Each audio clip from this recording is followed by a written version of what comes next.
Fala pessoal do Direito com Cabral, tudo beleza? Hoje nós vamos falar um pouquinho sobre requisição do Ministro da Justiça e as causas de extinção de punibilidade na ação penal privada. Mas antes eu quero apresentar para vocês o material que eu utilizei para preparar esse nosso bate-papo. Pessoal, Rogério Greco, curso de Direito Penal parte especial, para o Direito Material, e essa fabulosíssima, completíssima doutrina de processo penal do nosso querido professor Renato Brasileiro. Volume único, mas está imenso, completo, tem tudo aqui. Pessoal, então vamos começar falando sobre a requisição do Ministro da Justiça. A requisição do Ministro da Justiça é um documento pela qual o Ministério Público precisará para promover determinado tipo de ação quando envolver determinado tipo de agente. Então, ela é a manifestação de vontade do ministro que o promotor público entende com aquela ação. Então, por exemplo, nós temos os crimes contra a honra do presidente da República. Eles se promoverão mediante a requisição do Ministro da Justiça. Mas o que o Código não fala claramente é se essa ação penal privada, que é uma espécie de ação penal privada, que é crimes contra honras, crimes contra a honra, mas contra o presidente da República, trata-se de uma ação penal pública condicionada à requisição do Ministro da Justiça. E aí fica um questionamento aqui, que pode vir numa prova, que é uma espécie de pegadinha. Seria uma ação penal privada mediante requisição ou seria uma ação penal pública condicionada à requisição? Pessoal, prevalece a segunda, é uma ação penal pública condicionada à requisição, porque quem será o autor do processo? É o Ministério Público. Então, o Ministério Público promove ação penal pública, e no caso, condicionada a essa requisição do Ministro da Justiça, seja para instaurar o inquérito policial, seja para oferecer a denúncia, conditio sine qua non, condição sem a qual não oferecerá, sem a requisição do Ministro da Justiça. Outro efeito também, pessoal, da requisição é o que? Ela não se confunde com a representação. A representação, ela se sujeita ao prazo decadencial de 6 meses, já a requisição não se sujeita a prazo de decadência, ou seja, passe o tempo que passar, quando o Ministro da Justiça entender ou descobrir a autoria ou quem foi o autor do delito, ele pode requisitar que o Ministério Público promova essa ação. Lembrando que a requisição não tem caráter ordenatório, né? Um mandado, uma ordem para o Ministério Público. O órgão do Ministério Público, formando a opinião delito, ele promoverá a ação, caso não, determinará o arquivamento ou requisição de novas diligências. Então, ela não se submete ao prazo decadencial. Mas o crime, ele se sujeita à prescrição. Então, pode não ocorrer a decadência do direito do Ministro da Justiça de requisitar, mas pode ocorrer a prescrição do crime. Então, 3 pontos importantes da requisição do Ministro da Justiça. É uma manifestação de vontade do Ministro da Justiça para promover aquela ação. Não incide sobre ela o prazo decadencial de 6 meses e também sobre o crime irá sim incidir a prescrição do 109. Beleza, pessoal? Só vou ler para vocês o 145, parágrafo único, para vocês perceberem que o Código ele não fala que a ação será pública condicionada à requisição. Ele diz o seguinte: nos crimes previstos neste capítulo, quais sejam? Qual capítulo? Dos crimes contra a honra. Se procede mediante queixa. Beleza, a regra. Quando for cometido contra determinadas pessoas. Salvo quando, no caso do 140, parágrafo 2º, da violência resulta lesão. Então, ação penal pública condicionada à representação. Resultou lesão. Parágrafo único. Procede-se mediante requisição do Ministro da Justiça, nos casos do 141, inciso 1, que é contra o presidente ou chefe de Estado estrangeiro. Então, neste caso, caiu numa prova, o examinador perguntou ação penal pública condicionada à requisição do Ministro da Justiça, e que não obriga e não vincula o promotor. Então, pessoal, passada essa questão da requisição do Ministro da Justiça, são esses 3 pontos importantíssimos para a gente observar. A gente vai começar a falar agora sobre as causas de extinção da punibilidade na ação penal privada. Quando a gente fala da ação penal privada, a gente tem que falar são 3 subespécies, mas vamos falar de 2 aqui hoje, tá? A ação penal privada exclusiva e a ação penal privada personalíssima. A ação penal exclusiva é a regra. É aquela em que haverá sucessão no caso de falecimento da vítima, no caso de declaração de ausência judicial da vítima, então poderá haver a figura do sucessor, do CAD, né, do cônjuge, ascendente, descendente ou irmão. Ele poderá assumir o polo ativo da ação e continuar o processo em face do réu. Então, aqui incidirão as mesmas causas de extinção de punibilidade, mas não haverá sucessão. Então, é a regra, beleza? a exclusiva. A mais interessante agora que a gente vai falar, o artigo 31 antes do CPP. No caso de morte do ofendido, ou quando declarado ausente, declaração de ausência lá no Código Civil, ou por decisão judicial, o direito de oferecer queixa ou prosseguir na ação penal passará ao cônjuge, ascendente, descendente ou irmão. Então a própria lei já diz, haverá essa sucessão. Beleza, pessoal? O oposto vai acontecer na ação penal privada personalíssima, que o próprio nome já diz, ela é personalíssima. Só o ofendido, só o querelante pode entrar com essa ação. Não haverá sucessão. Aqui tem uma hipótese de extinção de punibilidade muito legal, porque em regra, o 107, inciso 1 diz, será declarada extinta a punibilidade pela morte do agente, inciso 1. Mas é a morte da vítima. Quando a vítima morre, extingue a punibilidade do réu? Meio estranho, né? Mas aqui a gente tem uma hipótese de extinção de punibilidade pela morte da vítima. Então, quando vocês virem alguém perguntar numa prova, a morte da vítima poderá incorrer, se sujeitar à extinção de punibilidade do autor do fato? Sim. E aqui a gente tem a hipótese do caso, haviam duas no Código Penal, agora só tem uma, do 236 do Código Penal, que eu vou ler aqui para vocês. 236 diz o seguinte: 236. Contrair casamento, induzindo em erro essencial o outro contraente ou ocultando-lhe impedimento que não seja o casamento anterior. Então aqui, pessoal, nesse crime, o parágrafo único vai dizer: a ação penal depende de queixa do contraente enganado. E essa ação, ela só será promovida depois que for julgado o processo civil, tratando se incorreu em erro essencial, se ele foi cometido a erro essencial, o ofendido, ou não. E quem são esses erros? Quais são esses erros essenciais? O Código Civil, no 1557 e 1521, ele vai trazer. Então, há uma consulta no Código Civil para ver que erro essencial que é esse, para daí entrar com a ação penal. Neste caso, se a vítima, o cônjuge, ele morre, extingue a punibilidade do autor nessa ação, porque nessa ação penal personalíssima, ninguém mais pode promover a ação por ele.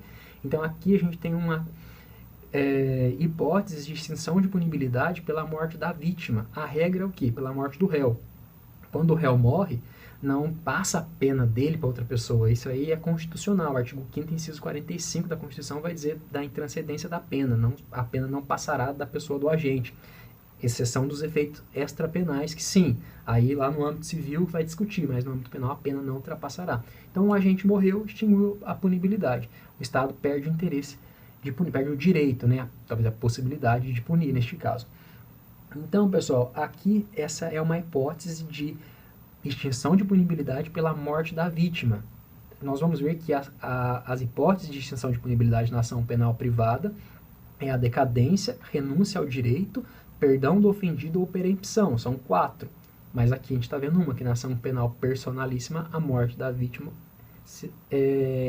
acarretará a extinção de punibilidade do autor. Então, agora a gente vai para o nosso último ponto, que são as causas de extinção de punibilidade. Decadência, renúncia ao direito de queixa, perdão do ofendido e perempção. Pessoal, todas estas causas, elas estão no 107, inciso 5 e 4 do Código Penal. Então, vocês consultem lá depois, são causas de extinção de punibilidade, 109, prescrição do crime, e aí vocês vão perceber todas elas. E eu trouxe os conceitos para vocês extraídos da doutrina do nosso excelente, magnífico professor Renato Brasileiro, o conceito de cada uma. A decadência ela é a perda do direito da ação privada ou de representação, em virtude do seu não exercício. Então, o que acontece? Aqui, eu tinha o direito, mas eu não manifestei, eu não fui à delegacia oferecer representação, eu não contratei um advogado para que propusesse a queixa-crime, para que eu desse continuidade no processo. Então, aqui, pessoal, ocorre a extinção em virtude do meu não exercício. Aqui, a decadência, ela origina de um não fazer. Eu não fiz, então foi declarada extinta o meu direito de entrar com a ação. Em consequência, será declarada extinta a punibilidade do réu. Beleza? Então, decadência. Artigo 38. Salvo disposição em contrário, o ofendido ou seu representante legal decairá no direito de queixa ou de representação se não exercer dentro do prazo de 6 meses. Então, aqui, o ofendido ele tem 6 meses para oferecer a representação ou a queixa-crime. Quando você vai à delegacia, registra o boletim de ocorrência por ameaça, por calúnia, difamação, injúria, qualquer outra coisa, no boletim consta que você tem um prazo de 6 meses para promover a ação ou para representar contra o autor perante o fórum local ou qualquer outra coisa.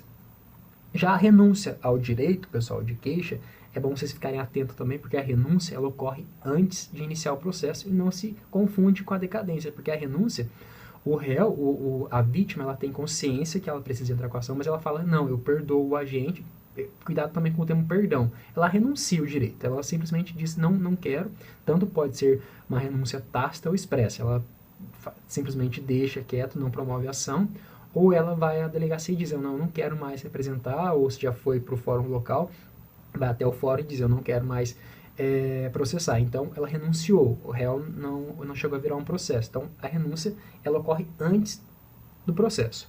Conceito.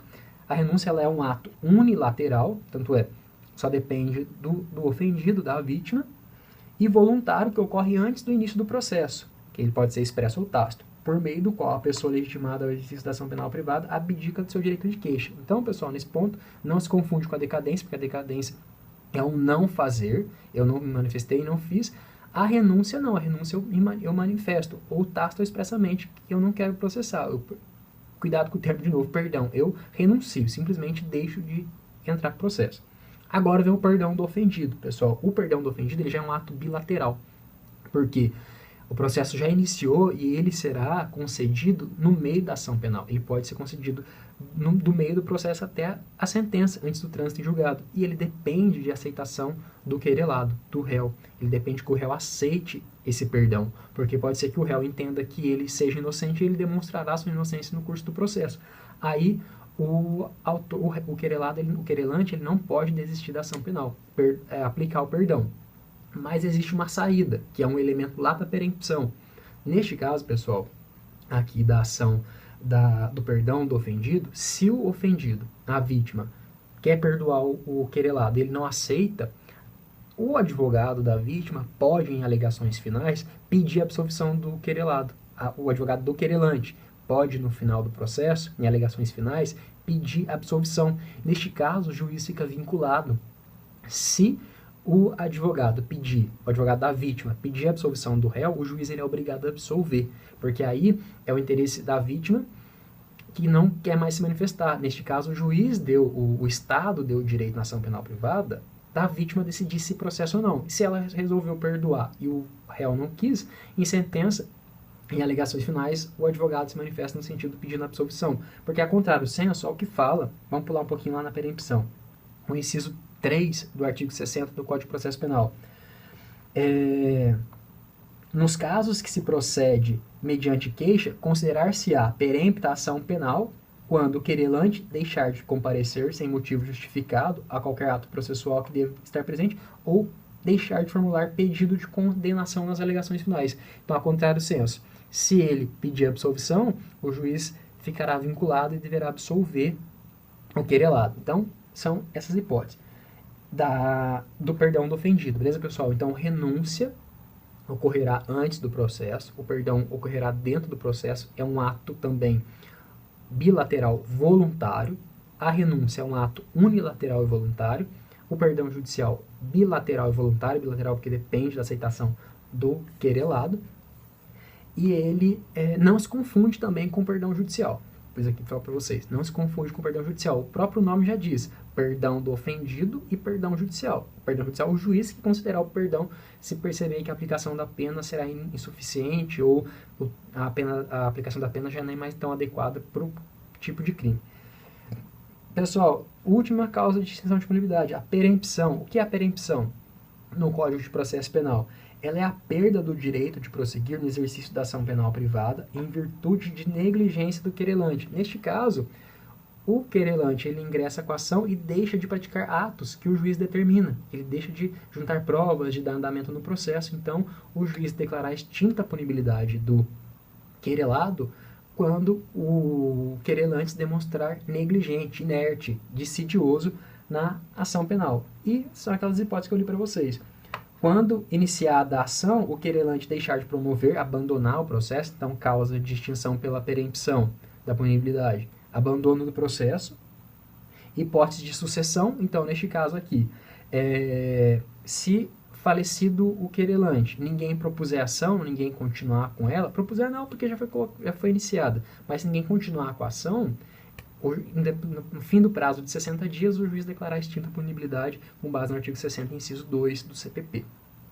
E o 3, que é o que eu li para vocês, que ele vai deixar que o juiz declarar perempta a ação penal privada quando o querelante deixar de formular o pedido de condenação nas alegações finais. Então, ou seja, neste caso, pedido de perdão judicial, o querelado recusou, o advogado deixa de formular também o pedido de condenação final, de condenação nas alegações finais, o juiz declarar extinta a punibilidade do querelado por ser perempta a ação penal. Pessoal, então, o vídeo hoje passou dos 15 minutos.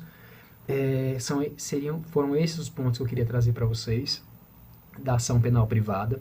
Claro que ali no artigo ele fala também da ação penal privada subsidiária da pública, mas tem um vídeo já no meu canal que eu falei sobre ela. Então hoje foi exclusivo para falar sobre a requisição do ministro da Justiça. Também no meu canal, aqui no canal, tem o vídeo falando sobre as ações as quais envolvem. E hoje foi exclusivo para falar sobre extinção de punibilidade e requisição do ministro da Justiça. Então, espero que tenham gostado. Deem um feedback aqui nos comentários. E qualquer coisa, sigam o Direito com Cabral no Instagram. Beleza, pessoal?